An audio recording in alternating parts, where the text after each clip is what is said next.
It was just past midnight when I heard it. A sound so fragile, it didn't even belong in this wild, brutal place. A soft scratching at the nylon wall of my tent. I lay still, heart pounding, trying to convince myself it was the wind. But then it came again. Deliberate. Close. Alive. I unzipped the tent flap slowly, my headlamp already strapped on. The cold bit into my fingers. As the zipper reached the bottom, I paused. The air smelled of pine, damp earth, and something else, blood. I flicked on the light. It took my brain a second to register what I was seeing. A small, spotted body, hunched low to the ground, one leg bent unnaturally.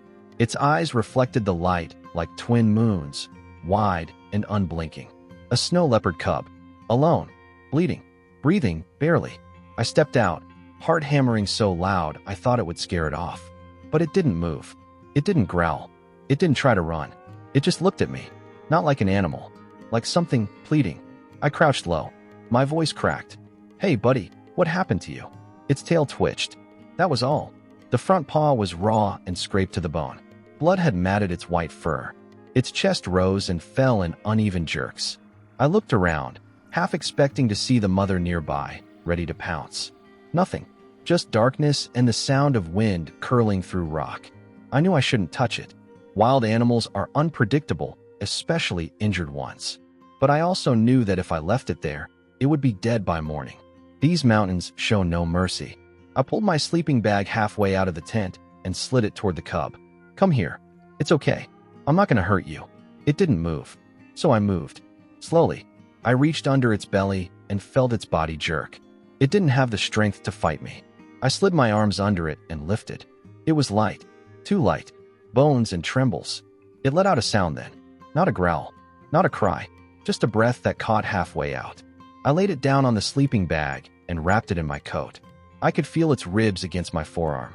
I went back inside, cleared space, and brought it in with me. Inside, I clicked on the battery lamp and assessed the damage. The front paw was bad, but there were deeper scrapes along the flank and neck. It must have fallen, or been attacked. Maybe both. I opened my first aid kit. No instructions for snow leopards, but antiseptic is antiseptic. I poured clean water from my flask over the wounds. The cub flinched, but made no sound. "You're a fighter, huh?" I soaked gauze and gently dabbed the blood away. My hands were shaking. I'd stitched people up before, even patched up dogs and goats in Nepal. But this felt sacred. The cub shivered. I leaned over and pressed it gently to my chest. I could feel it breathe. Rapid. Uneven. "You're not going to die on me. Not tonight." I stayed like that for over an hour, just holding it, listening. The wind picked up outside, whistling through the rocks. Somewhere far off, a howl. I imagined the mother. Or maybe this cub was all that was left. I had no signal. My satellite phone hadn't picked up a bar since I crossed into the upper pass. The nearest ranger post was at least 20 miles back down the valley. It would take me all day to get there. And I didn't even know if this thing would make it through the night. I looked at my hands, covered in blood that wasn't mine. My jacket was damp from the cub's breath and the melted snow clinging to its fur. I leaned back and whispered into the dark. "What do I do with you?" The cub didn't answer, but its eyes stayed on mine. Big, silent, asking something I didn't know how to answer. That's when I knew I wouldn't leave. I'd come out here for photos, for silence. But silence isn't always peace. And this silence was screaming. I zipped the tent shut, pulled the cub closer, wrapped it tighter. If I could just keep it warm. Just until morning. Outside, the storm began. The cub didn't move much by morning. Its breathing had settled, but not in a comforting way. It was quieter, slower, too still. I touched its forehead. Warm. Too warm. Damn it. Fever. I opened my food pack. Nothing appropriate. Jerky, crackers, instant oats, a half-rotten apple. I chewed a piece of jerky and held a bit to the cub's mouth. It turned its head weakly. No interest. "You need to eat, buddy." But it didn't. Not a bite. The weather outside had cleared. Pale sun on rocks. I had a choice. Stay and watch him fade, or move. There was an old hut 3 miles east. I'd marked it on my map during scouting. Locals once used it for goat herding. Maybe it still had something. Anything. I packed a bag, wrapped the cub in a blanket, and made a sling across my chest. It didn't protest. That scared me more than anything. By the time I started moving, the sun was already leaning west. The path was narrow and slick, carved into shale.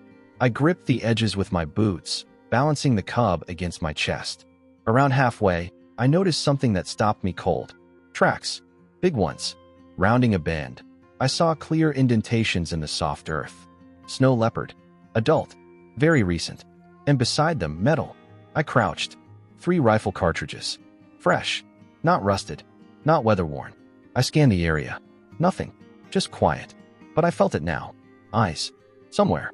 I didn't have time to panic. I kept moving. By the time I reached the hut, my legs were jelly. The door was half off the hinges. Inside, it smelled of mold and dried dung.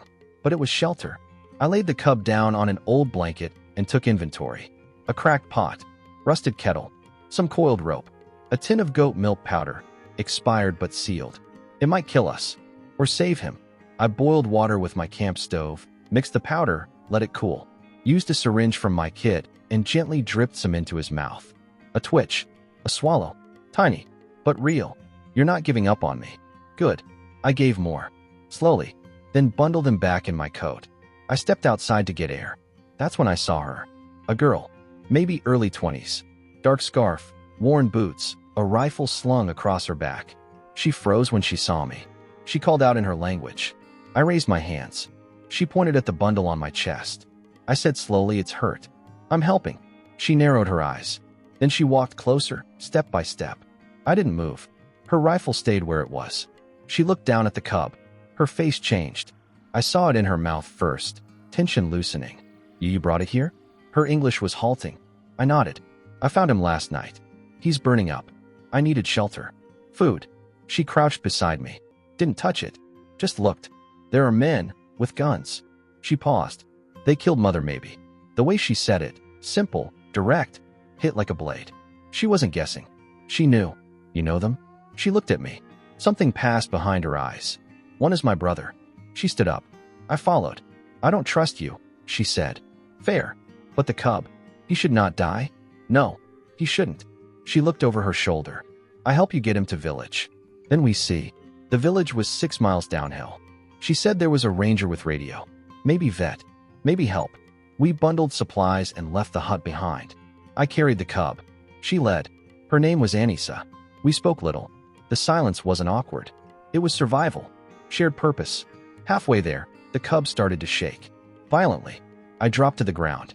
Anissa turned fast. "What?" "He's burning up again." She pulled something from her satchel. A crushed herb in a cloth. "My grandmother used this. Maybe help fever." She soaked it in water and placed it on his belly. We waited. He whimpered. "First sound all day. That's good?" She asked. "I don't know. But it's something." Still no signal. The sun was gone now, light fading. We had to move. When we reached the outskirts of the village, I thought we'd made it. Then Anissa stopped. Her face pale. "My brother. He come back tonight. If he see this cub." She didn't finish. Just stared at me. Like I held a ticking bomb. The cub shivered in my arms. Eyes glassy. Hot. Weak. And still, no signal. We reached a small shed behind the last house on the ridge. Anissa's village was barely more than a scattering of stone homes and livestock pens, clinging to the edge of the slope like they didn't want to be found. She led me behind an abandoned barn and pointed at a door hidden behind stacked crates. "We hide here, just for tonight. My brother, he drink when he return. He won't look." I ducked inside with the cub in my arms. The room was cramped, but dry. An old tarp hung from the rafters. I laid the cub down on a blanket Anissa handed me, then collapsed beside it. His breathing was worse. Short, gasping. His body was so hot it felt like fire through the cloth. I took off my coat and wrapped it tighter around him, trying to create a barrier against the chill in the air. "He's getting worse." She nodded. Then she pulled out a boxy radio from beneath the tarp. "Old, but it works. Sometimes." She twisted the dials, adjusting the antenna while I held my breath. Static. Silence. Then, a crackle. A voice. Faint. "Forest Post 12. Repeat. Forest Post 12. She grabbed the mic. "Hello? Hello? Animal injured. Snow leopard. Baby. Sick. Need help." The voice on the other end paused, then crackled again. "What is location?" She rattled off something in her language. I watched the cub. His sides barely moved now.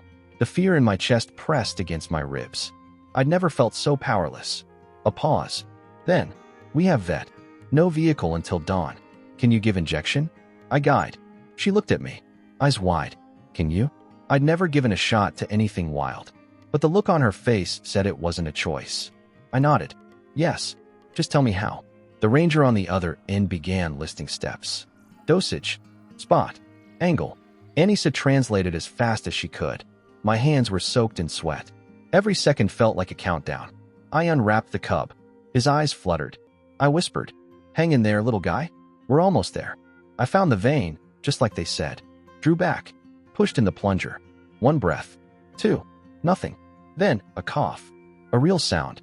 Weak, but real. Anissa laughed, a sound more like surprise than joy. It worked? I hope so.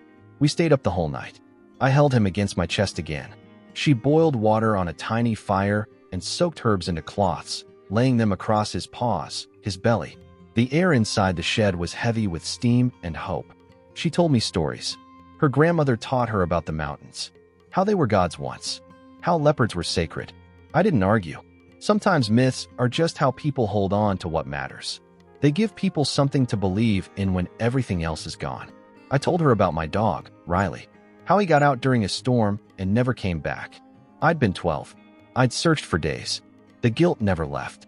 She listened quietly, her eyes fixed on the cub, her fingers absent-mindedly braiding a thread from her scarf. The cub stirred, a small whimper. An eye opened halfway. I held my breath. "He's back," I whispered. Anissa smiled. "You saved him." "No, we did. But that peace didn't last. Just before dawn, we heard the truck." Anissa froze. "My brother. It's him." I grabbed the cub and slid him into my coat. Anissa yanked open a back panel in the wall. "Go. This way." I talked to him. I shook my head. "What if he hurts you?" She met my eyes. "You leave now. He smell blood." "He know." I stall. I slipped out through the gap into the morning chill. My breath fogged in the air. The cub's head rested against my chest. I shut again, but breathing steady. I found an alley behind the shed. Waited. The rooftops glowed with the first hint of dawn. Chickens stirred in their pens. A dog barked in the distance, its call echoing down the slope. Voices. A door slamming. Then silence. Minutes passed. Long, thick minutes. Then footsteps. Anissa emerged. Face pale. "He knows," she said. "How?" "He saw prints. He knows cub is close. He say if I lie, he come back with others." My stomach turned. "He's coming for it?" She nodded. "We need to go. Now." "But where?" "There is ranger camp. Other side of ridge. If we climb, maybe 3 hours. There is path only shepherds know." The cub stirred. I looked down. He was trying to curl into my chest. "We won't make it on foot. We have horse. Old, but strong. Belongs to uncle. He won't ask." I looked at her. At the cub. At the rising sun. At the village beginning to wake behind us. "Then let's ride."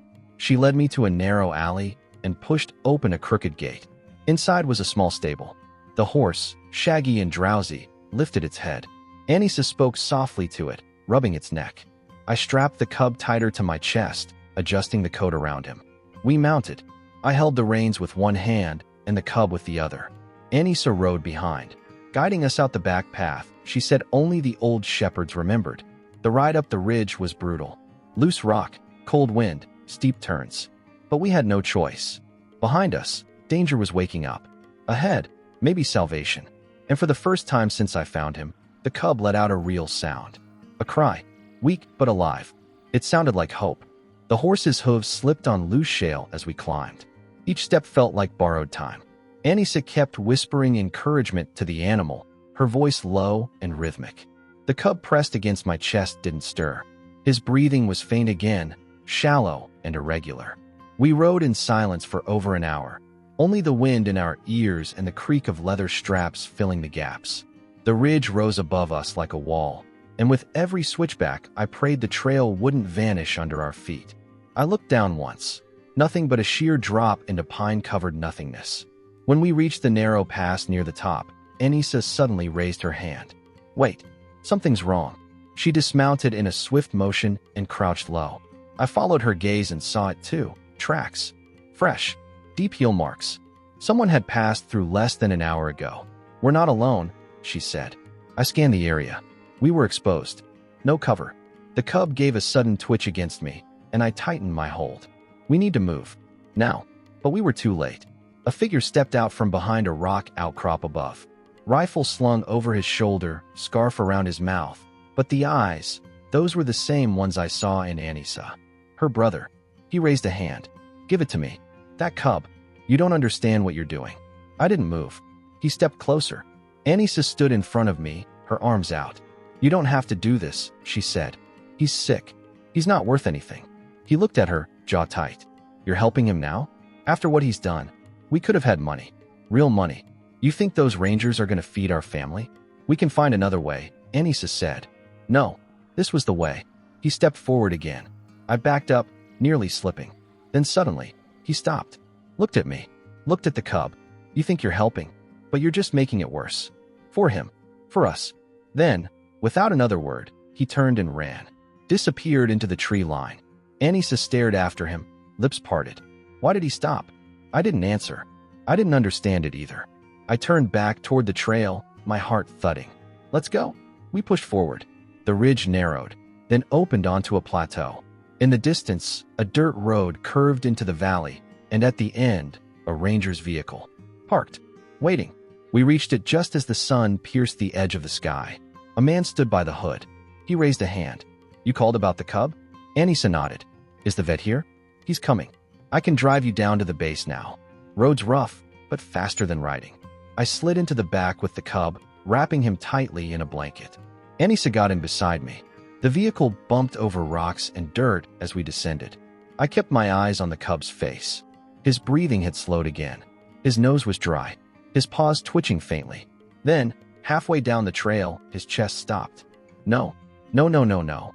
I shook him lightly. Nothing. Stop the car. I yelled. The ranger slammed the brakes. I jumped out, unwrapped the cub, laid him on the ground. Anissa knelt beside me. Do something. I pressed 2 fingers to his ribs. No heartbeat. I started compressions. Small, rhythmic pushes with 2 fingers. Counted out loud. 5, 10, 15. Breathe. I breathed gently into his tiny nose. Again. Compressions. Again. Don't you dare die on me. Not now. More breaths. More pressure. Then his body jerked. A gasp. Then another. He's breathing. Oh God, he's breathing. I sat back, dizzy. Anissa covered her mouth, her eyes full. The ranger watched from the side, stunned. Let's go. Now. We piled back in. I held the cub tighter than ever. His chest rose and fell, but his limbs were limp. He wasn't moving. Anissa whispered something I didn't catch. What? She opened her satchel. Inside was a crumpled cloth, her brother's. And something inside it. A syringe. A tiny bottle of antibiotics. And a piece of paper. I unfolded it. Dose. Instructions.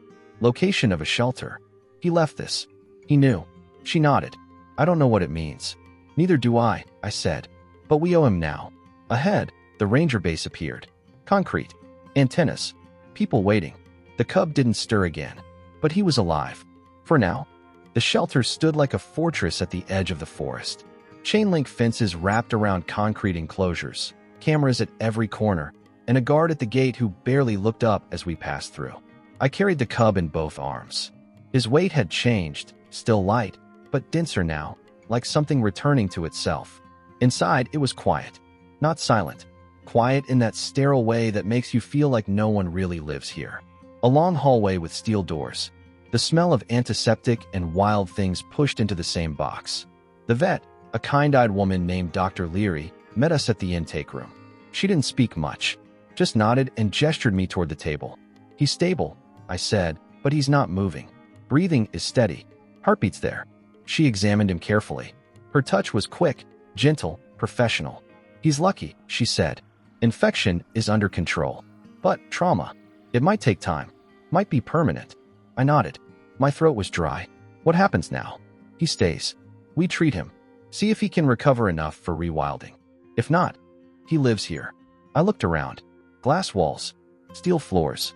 I spotted a tiger across the corridor, pacing back and forth. A wolf behind bars, ears twitching. A golden eagle with one wing folded strange. You ever let them go? Dr. Leary followed my gaze. Sometimes. When they're ready. When it's safe.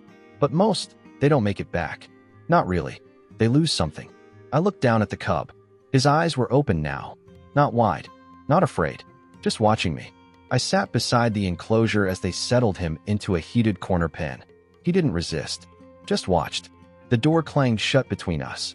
Anissa stood a few feet away, arms crossed. He's strong. He will get better. I wanted to believe her. For the next 3 days, I stayed at the shelter. Slept in the Jeep. Checked in every few hours. The cub started eating again. Small amounts. He licked warm milk from a syringe. His tail twitched once in his sleep. Hope crept back, quietly. But so did something else. The feeling that he didn't belong here. None of them did. On the 4th day, I walked through the shelter at dawn. The mist was low, wrapping around the cages like a second fence. I passed a lynx watching the sun rise. A bear with a bandaged paw snoring in its corner. When I reached the cub's pen, he stood. Not just sat. Stood. Wobbly, legs shaking, but up. And when he saw me, he let out a sound. Not a cry. Not a growl. Just a breath with purpose. I leaned close. Hey, you remember me? He moved toward me. Pressed his nose to the metal bars. That was the moment. I couldn't leave him there. I found Dr. Leary in her office. Let me take him back. She blinked. To the wild? Alone? Not alone. With me. I know where I found him. I know the trail. I'll take him there. I'll stay until he knows. She was quiet for a long time. That's not protocol. I'm not asking for protocol. She looked at me, then at the cub through the window. If he goes now, it has to be soon. Before he attaches to this place. Then it's now. Anissa helped me gather supplies. A small crate, lined with blankets. Food. A tranquilizer, just in case. She didn't say much, but her eyes shone with something I couldn't name. You sure? She asked. I have to try. We left before noon. Just me and the cub in the Jeep, headed back into the mountains. The drive felt shorter this time, though the road hadn't changed. We reached the trailhead by dusk. I camped at the same spot where I found him. That night, I didn't sleep. I just watched the stars shift overhead and listened to the cub's breath beside me. In the morning, I opened the crate. He stepped out slowly, his legs shaky, but working. He sniffed the air, the wind, the trees. He turned and looked at me. One last time. I didn't speak, just nodded. He walked forward, into the mist. At the edge of the rise, he stopped, looked back, then vanished into the white. I sat there for a long time, just breathing. I don't know if he survived, if he found his kind, if he ever looked back again. But I know this. When he asked for help, I listened.